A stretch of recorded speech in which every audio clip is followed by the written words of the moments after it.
ఒక పెద్ద సినిమా వస్తుందంటే చాలు అందులో హీరోయిన్స్‌గా సమంతను తీసుకుంటున్నారనే ప్రచారం మొదలవుపోతుంది.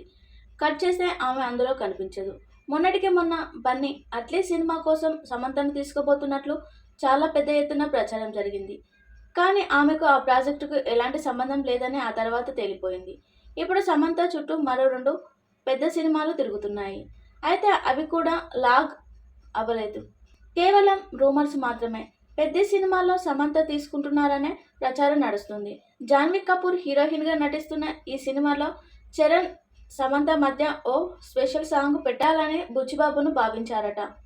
రంగస్థలంలోని 'జిగేల్ రాణి' పాట ఎంత పెద్ద హిట్ అయిందో ఆ స్థాయిలో చరణ్, సమంత పాట ఉండాలంటూ ఫ్యాన్స్ అప్పుడే డిమాండ్ మొదలుపెట్టారంటే ఈ పుకార్లు ఏ స్థాయిలో వ్యాపించిందో అర్థం చేసుకోవచ్చు.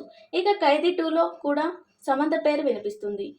'కూలీ' రిలీజ్ అయిన వెంటనే లోకేష్ గణకరాజ్ ప్రారంభించబోయే ప్రాజెక్టు ఇదే. ఇందులో కార్తీ సరసన హీరోయిన్ పాత్ర కోసం సమంతను తీసుకోబోతున్నారనే ప్రచారం కూడా నడుస్తుంది. ఇప్పటికే పెద్ద హీరోల సినిమాలు, భారీ బడ్జెట్ ప్రాజెక్టులకు దూరమైంది సమంత. కనీసం వీటిలో ఒక సినిమాలైనా ఆమె కనిపిస్తే ఫ్యాన్స్‌కు పండగ.